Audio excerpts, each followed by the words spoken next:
সামান্য কথায় জীবন চেঞ্জ। ইব্রাহিম ইবনে আদম রহমতুল্লাহ আলাইহি জিজ্ঞাসা করছে, গভীর রাত্রে আমার ছাদে কি করিস?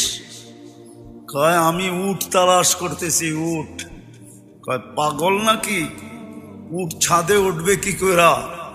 আমি যদি পাগল হই তো আপনিও পাগল। বলছে, আমি কি কইরা? কয়, তাহলে রাজ প্রাসাদে বসে আল্লাহ পাবেন কি কইরা? জীবন চেঞ্জ। কথা কিন্তু লম্বা না। দিল দেমাগ ফাইরা সব বাহিরে ওই দিনই রাজত্ব ছেড়াচ্ছে। এতটুক কথায় জীবন চেঞ্জ। বনি ইসরাইলের সবচেয়ে বড় বদমাশ ইতিহাসের পাতায় পাওয়া যায়, যার নাম কিফিল। এতটুক কথায় শুধু জীবন চেঞ্জ। বলছে, কাঁদিস কেন? তোর গায়ে তো এখনো আঙ্গুলের ছোঁয়াই দিলাম না। বলছে, কেন কাঁদি জানিস কিফিল?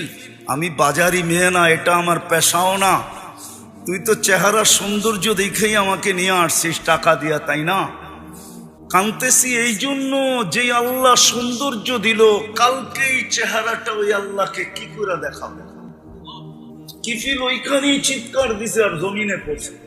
ওরা বলছে, বোন, তোর গায়ে তো এখনো আঙ্গুলের ছোঁয়া দিলাম, তাতেই তোর এই অবস্থা। আমি কিফিলের কালকে কি হবে? টাকার থৈলি তোকে দিয়া দিলাম, আঙ্গুলের ছোঁয়া তোর গায়ে লাগাবো না, কিন্তু একটা অনুরোধ করব, যদি তুই রাখিস। বলছে, সেটা কি? বলে, হাত দুইটা উঠায় চোখের পানি দিয়ে আল্লাহকে একটু বইলা দে না যে আমি তওবা করলাম, আমার তওবাটা যেন কবুল করে। ওই রাত্রেই কিফিলের মৃত্যু। ঘরের দরজায় লেখা উঠছে, কাদ গফার আল্লাহু লিকিফলিন, আল্লাহ কিফিলকে মাফ করে দিয়েছে। মজলিস বেশি লাগে না, একটাই যথেষ্ট। যদি শোনার মতো হয়, মজলিসের মতো হয়, আর কথা যদি দিলে কাঁদে। সত্য এটাই।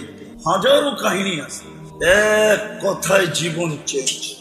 আরে জীবিত মানুষের কথা তো দূরের কথা, মৃত্যু মানুষের কথায়।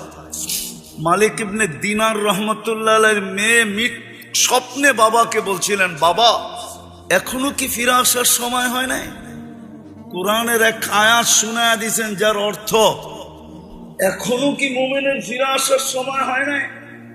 বাস ঘুমের থেকে উঠতে দেরি, মালিক ইবনে দিনার চেঞ্জ হইতে দেরি হয়, যার নামই ছিল মালিক ইবনে দিনার। আরেকটা কাহিনী মনে উঠলো, এই জন্য শোনাইতেছে। ওনার জমানায় এক বাদশাহ ছিলেন, ইয়াজিদ বিন মুহাল্লাব। বড় প্রতাপশালী, ইসলামের জগতে বড় প্রতাপশালী বাদশাহ ছিল ইয়াজিদ বিন মুহাল্লাব।